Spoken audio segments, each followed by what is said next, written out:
Well, hello, and welcome back to another Rise of Empires video with me, Mr. Gill. Thank you so much for joining me, and thank you so much for all of your previous views, likes, comments, suggestions, subscriptions, and all of that jazz. Ladies and gentlemen, I remember years ago when I first started making videos on this game, we did a video called Top 5 Tips, and then we did one like Top 50 Tips. That was a good video. I liked that video.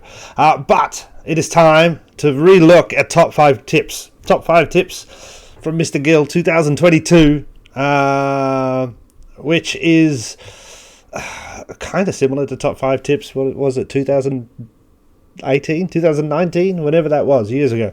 But anyway, ladies and gentlemen, boys and girls, there are 5 things I believe that you should be focused on early game. Now, by early game, I mean in the first 1 to 2 weeks of your gameplay.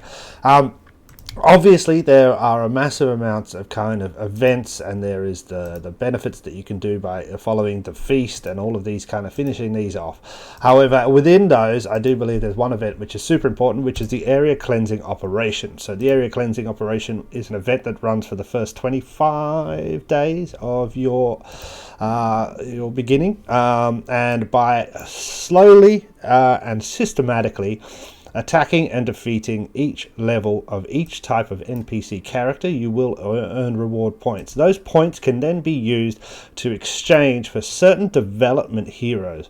These heroes are very useful to be placed in particular buildings or stationed through the town hall, and once stationed they will help do certain things. For in particular, say Lady Knight here is going to be helpful to increase the speed at which you train your cavalry, how many cavalry you can train, and what happens when you do. You get after casting skill obtains 50 cavalry of the highest unlock level. Look at that, amazing. You're going to get free cavalry basically. So it's super important in my view that you maintain your progress through the area cleansing operation, and that you exchange for these heroes, especially Shifu, Sergeant, and Lady Knight. They are particularly important, I believe, and they will help you later on. You have 25 days in total to do this. Make sure you do this as soon as you possibly can. The second thing I think is super important within the game, and I think a lot of people forget about, is the dragon. So the dragon was an addition actually a couple of years ago, but the dragon basically is just a way of the game is trying to give you more resources and something else to click during the day. Basically, by feeding the dragon, clicking on the dragon here, giving it a thing, we then get a buff which increases our free construction time. Basically, it's going to kind of give us a chance to get things done faster. However, the dragon does have the option to explore. You get a number of explorations you can do. Usually they have a success rate of 100%. You can do those throughout the day, and you will earn extra resources and, more importantly, gems here, which is always super useful to get gems. There we go, 200, fantastico. And then obviously the dragon also has a skill tree, and that skill tree or talent tree will enable you to increase production and gathering within your game, which is super important. And I think a lot of people kind of forget, really focus on getting that dragon leveled up as fast as you can. You level the dragon up by basically hunting, so that's always a smart thing to do. Let's just do a quick hunt there as well.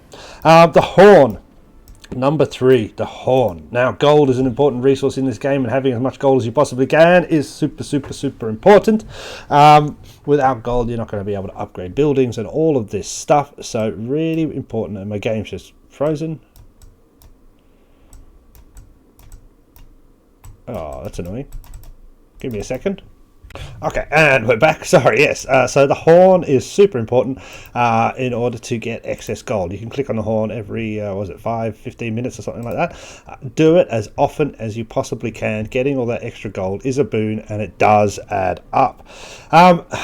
The fourth thing is probably one of the most important things, but it is getting leveled up as fast as possible. Now, a lot of people like to do what I call the OCD version of leveling up. Basically, you get to level 5, you upgrade all your buildings to level 5, then you go to level 6, then you upgrade all your buildings to level 6, then you go to level 7, then you upgrade all your buildings to level 7, then you go to all the way like that. That's super fun, super important, very good, nice way to play. However, in this game, the level of your troops, the tier level of your troops is super important. You need to get to a higher tier level as fast as possible. There are a lot of tiers, there are a lot of troops here, yeah? You need to get as high as possible, especially within your first week.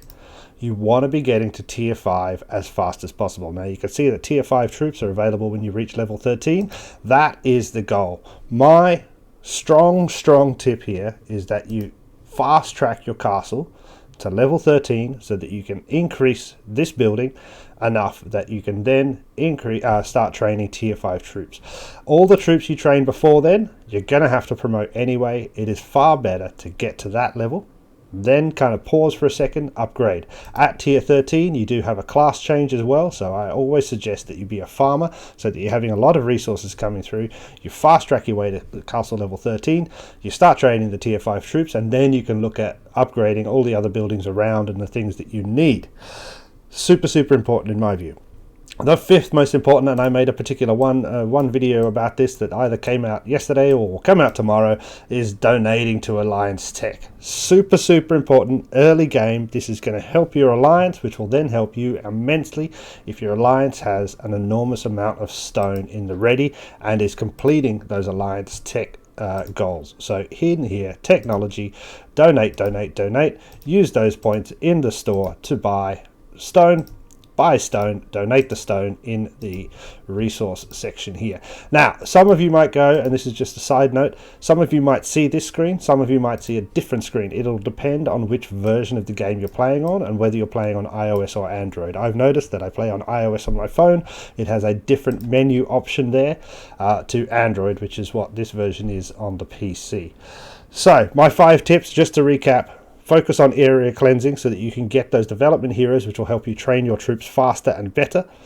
Use the dragon as often as possible because the little buffs it adds and the exploration resources it gives are fantastic. Use the horn as often as possible because getting all that extra gold will serve you well in the future. Fast track your castle to C13 so that you are training at least tier 5 troops in the first week of the playing so that you have a chance to succeed. And donate to Alliance Technology so that your alliance and yourself will benefit greatly from it in the future. That's my top 5 tips, ladies and gentlemen, updated for 2022. I hope you enjoyed. Let me know down below if you disagree or agree. If you've got a tip that you think should be in the top 5, let me know. I would love to redo top 50 tips, which was a heap of fun. If I remember, there were quite a few tips in there. Eat cheese, something like that. I don't know. But I would love to do the top 50 tips at some point over the coming weeks. So let me know down below if you've got any tips that you think are super important. Thank you so much for joining me, and I'll catch you in the next one. Bye.